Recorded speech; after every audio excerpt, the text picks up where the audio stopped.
You are aware of being conscious, but are you aware of being aware? There is a difference. This is the hair's breadth of difference that separates heaven and earth. From being at peace to being blown about in the wind. Being aware of consciousness is the usual, never completely satisfying flow of experiences, always leaving you wanting for more. While being aware of being aware is what is called jnana, self-realization. This is the realization that what you are is just pure awareness. Precisely that. Nothing more and nothing less. Consciousness is usually of an object, of some phenomena, and the perception of a phenomena is always, necessarily, from a specific point of view, a point in space and time. So this type of consciousness is always relative and local, because the phenomena being observed is always local and limited. The observer of the phenomena also seems local and limited. This is the duality of subject and object that is being challenged by the wisdom of the sages. From what is considered the normal view, self is something that happens to be aware, rather than awareness itself. From this view, all sorts of theories abound on what the self actually is: a person, a soul, the body, the brain. At its core, there is always the belief that you are some sort of entity,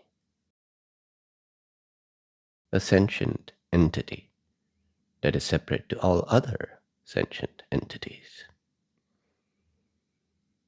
When trying to comprehend the wisdom teachings from this view, the best the mind can come up with is that we are all unique and wonderful, but somehow also one. But that is clearly an obvious contradiction.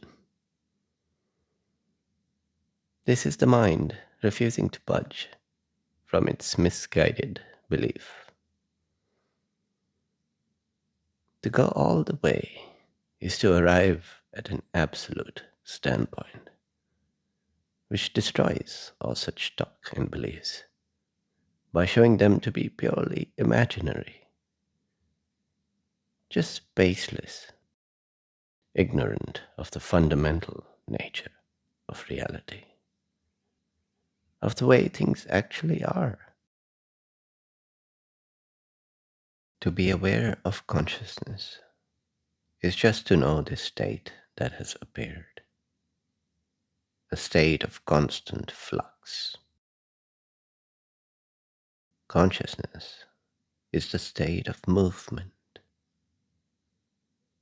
Prior to consciousness, there is just stillness.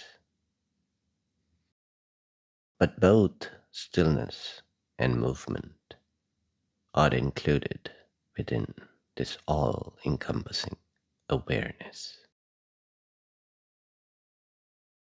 To be aware of being aware is the direct knowledge of what the self actually is, and in the same breath, what the nature of reality is.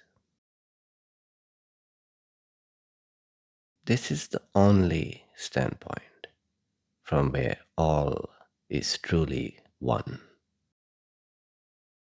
indivisible and without parts, without a trace of any separate entities,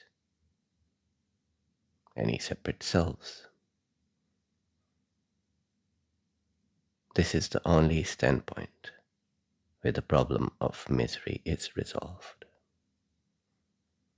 with a constant struggle of likes and dislikes and desires and fears is overcome. Moksha, liberation, is a description of what this present stream of consciousness is like from the absolute standpoint, as awareness, being aware. It is a stepping back from the relative view of being conscious only of the contents of consciousness, of perceptions specific to a point in space and time. But there's nothing to step back into other than the absolute standpoint, the awareness of being aware. Everything else is relative. Firstly, you are aware. Only then you become aware of all the contents of consciousness. Your gaze gets hooked onto these contents. That is what attention is.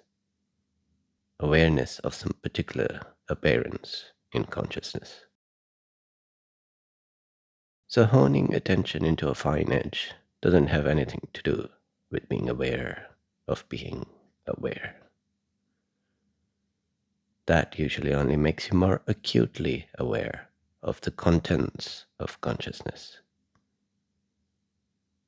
There may be some use of that early on to initiate the self-inquiry in turning attention to the fundamental question of what is all this? What am I? The answer to this question is what the sages and all the teachings are pointing out.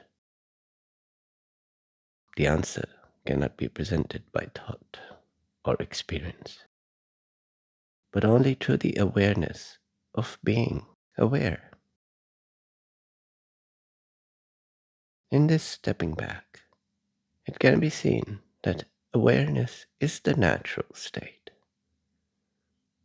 the ground truth of what you are. To be aware of being aware is to know awareness as the self, and also as the heart, the most fundamental nature of reality. The thoughts will ask how to do it.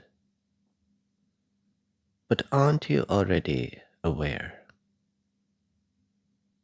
Apart from the contents of consciousness, besides being aware of the state of consciousness, you are also aware of the fact of being aware. Only the significance of this fact is being lost on this mind, because the mind is not aware. The mind is just a stream of experiences. The thoughts and feelings based on those experiences are also just part of the stream. So the best the stream can come up with is experiences of oneness and divinity, and from that, ideas of some higher power or truth. All of those spiritual experiences are the mind trying to conceive of you. And all the while, you are there, aware of these conceptions, making them possible. Just purely aware. Awareness. There is no higher power than the seemingly humble quality of being aware. This quality that is so natural to you, so truly you, inseparable from you, is what's being pointed out. The mind can only flip between denying this quality or deifying it, ignoring it, or conceiving of it as God. The mind can only attempt to objectify you. But you are not an object. You are not an it or a that. Let's clear this up right now. Are you aware of being aware? What did you just use to check that? Which way did the mind turn? Consider this question again slowly and see what you used to answer it in that first instance. Are you aware of being aware? Which way did attention turn? The affirmation doesn't come from turning to thought. Not in the first instance. Thought may step in later. But notice what took place just before that. Are you aware? To answer this question, you don't turn to anything in the mind.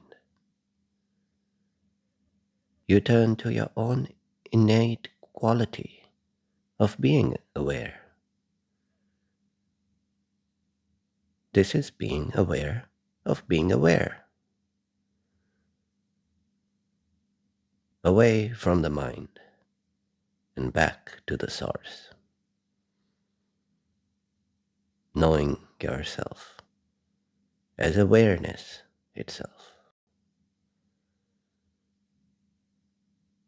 Any idea of you being a person or entity that somehow possesses awareness contradicts this basic fact. A fact that was just verified through clear and direct self-knowledge. Jnana. Knowledge that didn't make use of thoughts or feelings or any aspect of the mind. This fact of being aware was verified simply by being aware. That is how simple and natural this is. One step back, one hair's breadth away from being conscious of something to just being aware of being aware. Step back often. Stay here often till it is clear what the self is, what you actually are. Beyond all the theories and thoughts and concepts churned out by the mind, what you actually are, as a matter of fact, is this awareness. Not a body, not the brain, not the mind, not a person, nor a soul. All these are vague concepts with no basis in reality. You have been fighting shadows. Now look at what is demonstrably real. And most truly, you. Since you are pure awareness, you are timeless and unbound. You are by nature absolutely free. Now, as you look upon the same relative stream of consciousness from this absolute standpoint, what do you see? Advaita. You see no separate subjects nor objects, only the expanse of awareness. Ajanma, unborn, uncreated, intrinsic, and most natural. Only from here it can be said, the self is all, and all is the self.